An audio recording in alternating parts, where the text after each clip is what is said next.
What's up, guys? Let's make a wild one cake. First, I start with some parchment paper and I just measure it to make sure it's going to be tall enough and wide enough. I melt some white candy melt and I'm spreading it on the parchment paper, and I want to show you what not to do first.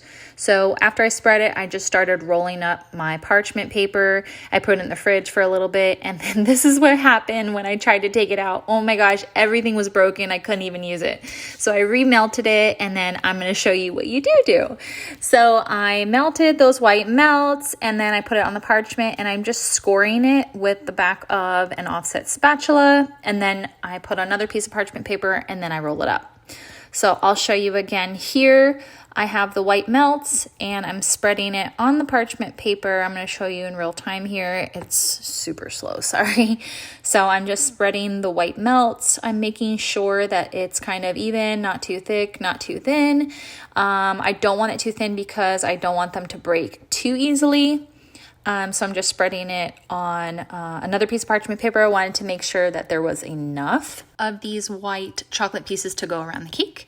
So I am scoring it with my offset spatula. Some parts are a little bit thicker than the others, and I'm making sure that they're not super straight lines. I think it gives more character when the lines aren't super straight. So I finished that there, and I'm going to lay my next piece of parchment paper on top, give it a little bit of a press, not too much there. And after that, I can start rolling it up. And the reason why I roll it up is that I'm looking for that curved look of the chocolate pieces, more like bark on a tree. So that's why I don't want them super flat and super straight. So that's why I roll it, and I have my other one that I just did here, pop that in the fridge for like 30 minutes. And you can see here how some of them naturally release from the parchment paper. So just unroll that carefully.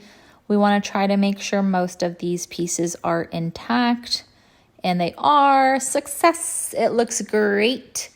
So you can see here that they're not all the same shape. They're not all the same size, which is fantastic. That's what I was going for. So just carefully make sure all of the pieces detach from the parchment paper, and then unroll your next one and do the same. So you should have more than enough pieces to go around your cake. So if some of them do happen to break, that is okay as long as most of them are intact, and they are. So just detach these from your parchment paper before you're ready to move on to assembling them onto the cake. And that last little piece broke, but that's okay. We have most of them intact, and you can see how they have that rolled shape to them. That's the look I was going for. And now we are ready to add them to our cake. So I'm going to start with a chilled buttercream cake, and I'm just kind of measuring the little chocolate pieces just to make sure they go a little bit above the cake. I do want some taller than others. I like that look. So I'm just adding a little bit of buttercream, and then I'm going to add my chocolate piece, and you can snap it or you can cut it.